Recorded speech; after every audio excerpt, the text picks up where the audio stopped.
Prva vanredna sednica štaba za vanredne situacije za centralnu temu imala je 15. novembar kada počinje rad zimske službe i spremnost lokalne samouprave da odgovori na sve izazove koje donosi predstojeća zima.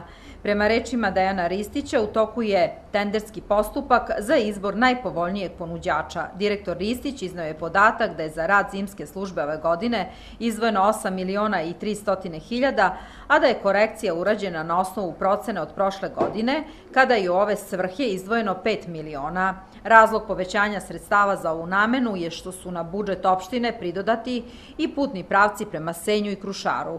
Čuo se i podatak da je za potrebe zimske službe obezbeđeno 100 tona soli i 200 kubika kamene rizle, a zaključak je zamenika predsednika opštine Ilije Paunovića da ne treba očekivati veće probleme u radu zimske službe u narednom periodu.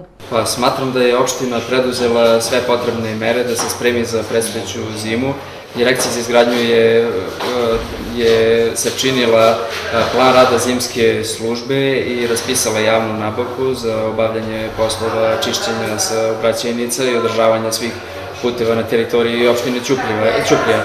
Javna nabavka je u toku i očekujemo do kraja meseca novembra da se izabere najpovoljniji ponuđač, a nadamo se da dotle neće da bude nekih neočekivanih padavina. Ukoliko se i to desi, štab za vanredne situacije je spreman da održi vanrednu sednicu i da preduzme sve potrebne mere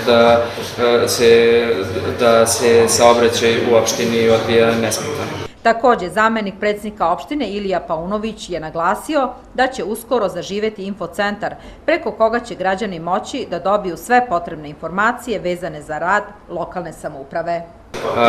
Infocentar bi služio za davanje svih potrebnih informacija u svakom momentu i građanima i javnim preduzećima. To bi bio jedan centar koji bi koordinirao svim javnim službama i građani bi mogli da dobiju svaku informaciju u svakom momentu, mogli bi da se požale na bilo koje komunalne probleme u svakom momentu, a taj infocentar bi dalje koordinirao između svih javnih službi, obaveštavao koga treba i inicirao preduzimanje svih potrebnih mera da bi se zadovoljile potrebe građana u oblasti komunalnih delatnosti.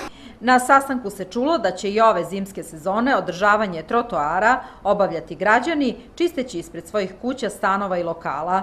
Nadležni upozoravaju da se novi trotoari u Karađorđevoj ulici mogu čistiti alatkama koje nisu metalne, o čemu će građani dobiti sva potrebna obaveštenja.